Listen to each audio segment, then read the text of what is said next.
Krylov. Alexander Hernandez, El Gran Chango is his nickname. He has 17 fights in the UFC, so he has tons of experience.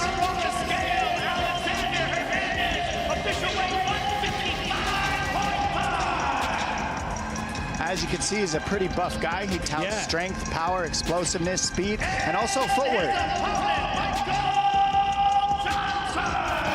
Johnson is the definition of a vet in this sport. He's been in the UFC for 15 years. If you look at his resume in the lightweight division, he has been in there with all the big names. Edson Barboza, Nate Diaz, Dustin Poirier, Khabib, and Gaethje. He's on a 3-fight winning streak right now. This should be a good one. And the hand speed that he has. Fast, powerful, tons of experience. The next fight takes place in the light heavyweight division. Krylov versus Bukauskas. Well, Modestus, the Baltic Gladiator, is looking to make it 5 in a row off that huge elbow in Paris against Paul Craig. He was really candid about his first stint in the organization, saying he just didn't have the discipline needed to have this type of success, but now he trains with Tom Aspinall. He said he's found so much from him in terms of an example of how to find success at the highest level. Nikita Krylov, this man has been a part of the UFC roster since 2013, and in that time he has fought some of the best, and this man can truly fight wherever his opponent wants to. Official weight 205.5. Black belt in karate, excellent jiu-jitsu, of course the man can wrestle as well, and he's ranked number 13 in the light heavyweight division.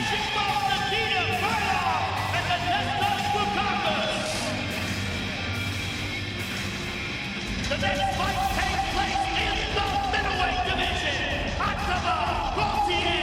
versus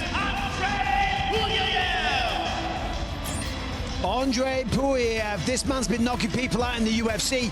Pre-UFC, he was using his wrestling and his jiu-jitsu. He might want to do that in this fight. His opponent, Ate Gauthier, is a terrifying man.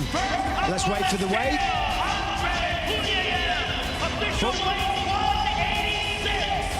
But pre-UFC, he was wrestling his opponents. He's a master of sport in Sambo. I would advise he wrestles tomorrow. Taba is a freak of all freaks. He kind of reminds me of a Francis Ngannou or a Yoel Romero, just a complete specimen of a human being. I do not understand. We're middleweights. How is this guy making middleweight? He's 6'4", so he's towering over us, and he's way more jacked than us. This is crazy. More jacked than you, Chris. And don't let me fail to mention that he's finished everybody he stepped in the octagon with, and it looks like it's getting easier and easier for him. Yeah, he truly is a specimen. This dude's big too, though. Yeah.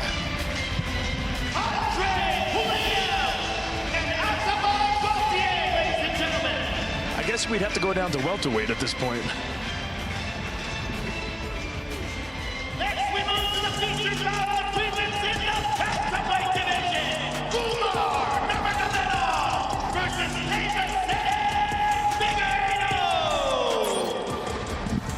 Davison Figueiredo, obviously the former two-time UFC flyweight champion. If you don't know, now you know. 11 first-round finishes, a 72% finish rate, and he touts that with some nasty boxing and Muay Thai, and he's really improved on his wrestling, which he will need against Namajunas.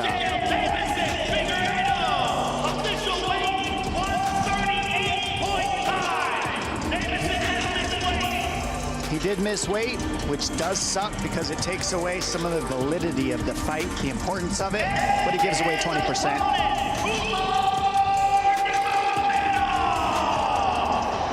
Well, in terms of Umar Nurmagomedov and how he started training there with his cousin Khabib, his uncle, of course, was Abdulmanap. He said, well, every kid in Dagestan trains, so I just started training when I was a little kid, and obviously he has his sights set on the title. He got back in the win column just a couple of months ago, and in terms of this fight, he said, yeah, I know I'm facing a former champion, but it doesn't bother me at all. I don't feel like there is any pressure. He believes he will be undeniable if he just continues to get hand raises. And guys, what a fight this is going to be.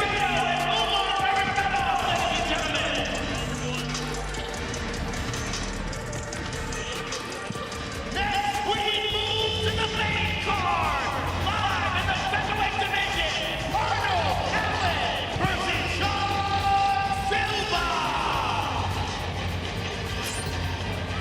John Silva, a guy that people kind of know him for his barking. He's barking all the time, but when you watch him in the octagon, he just stalks his prey, and he's looking for the knockout inside the pocket. He's probably one of the best fighters in that position. He's gonna knock you out if you're in that pocket. In his last fight, he had his first loss. Other than that, it was all finishes. It was a close fight with Diego Lopez. He lost the first round. Looked like he was building momentum in the second round and got caught with a crazy spinning elbow that he ran into by Diego Lopez. But he might be barking up the wrong tree with Arnold Allen. Oh, I like that. That's a good you comeback, know. right? Yeah. See what I have to do there. You know, English boy. John Silva's always going to put a show on. Official weight, 146. There he is. He's got a little crazy in him for sure. He's a little bit something. His opponent, Arnold Allen is the forgotten man in the featherweight division. The only people to beat him are Max Holloway and Movsar Evloev. He's been away for a little while with a shoulder injury, and this is the perfect matchup to remind the fans, to show the UFC, hey, I'm still one of the best featherweights on the planet. That's how he feels. He still feels that he has the title run left in his career. 145.5.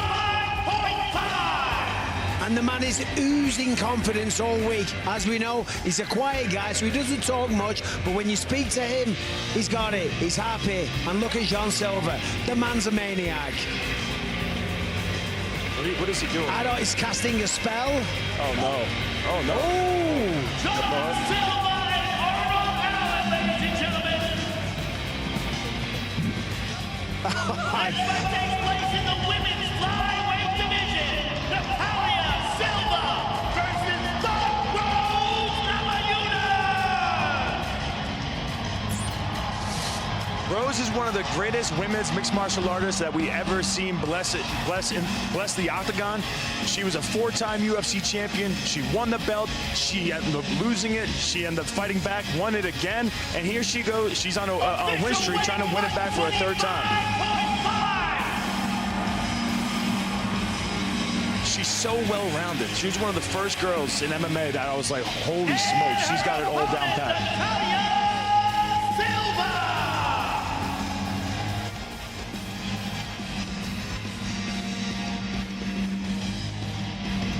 But on a 13-fight win streak, and guys, she's all smiles because she talked about used to living in her gym, and now she's fighting inside T-Mobile Arena, just knocking on the door of a title shot.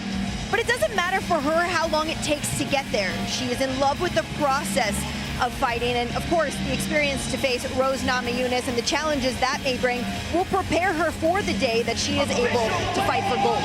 26. And guys, she said a victory here would be a perfect early birthday present. Her birthday is on February 3rd, so she is more than ready for a hand raise and then a celebration after for multiple reasons.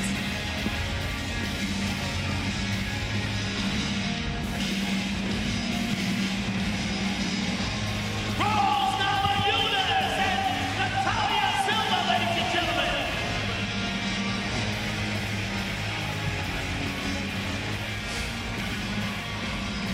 The next fight takes place in the heavyweight division.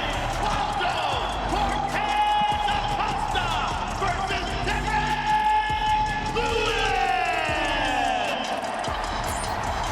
If you guys want to see a knockout, the energy in here right now for this guy is unbelievable. If you want to see a knockout, this is the guy to do it. He's got 16 knockouts in the UFC, completely dominating other rankings as far as knockouts go. 3.5 for the knockout king. But when people think of Derek Lewis, they don't even think about his knockout power and what he's able to do in the octagon. It's his personality that people love. Last year, a star was born with Waldo. 5 fights, 4 wins, 3 knockouts, 2 on very, very short notice. He is, of course, a part of the Fighting Pirates, and he believes he's going to knock out Derek Lewis. Weight 262 for Salsa Boy. Knock out the knockout king, and then, of course, get a heavyweight title shot. But look at this, 2 gigantic men. And Waldo says it's personal. Apparently Derek said something about his mother. I don't know, but he's fired up. Someone's getting knocked out. That's one of my favorite fights of the night, for sure. Yeah. Next we move to the co-main event of the evening. Sugar Sean O'Malley versus says, this is my last division. This is the fight I'm most looking forward to. Song Yadong looking for upsetting the former champ, Sean O'Malley. Combined, these guys have 16 first-round knockouts. Song Yadong packs power. He always comes in prepared.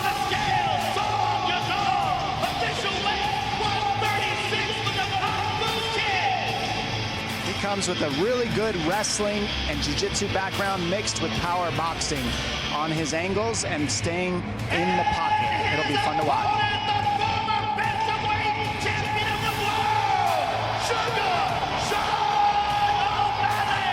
Sean O'Malley became one of the biggest stars right away as soon as he won his Contender Series fight. His personality alongside how great he is striking, his knockout ability.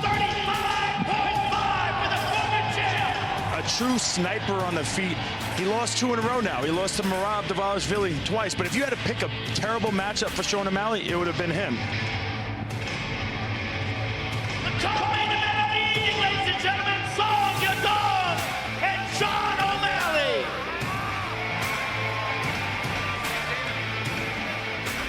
Here we go, ladies and gentlemen, for the Interim Lightweight Championship.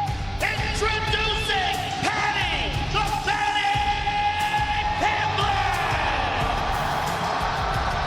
This is the moment he has been waiting for his entire life.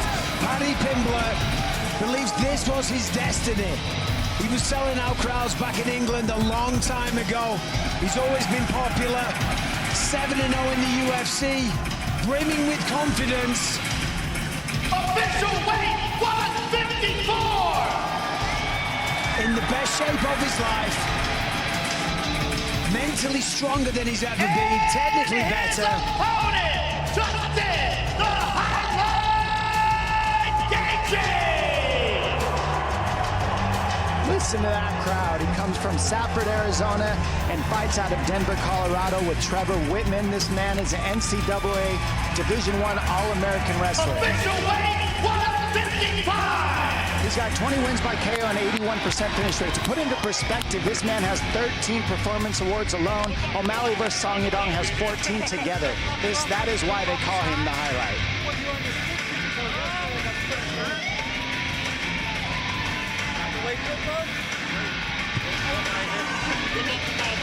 Does Gaethje have shoes on and Paddy doesn't? Because I thought Paddy was way bigger.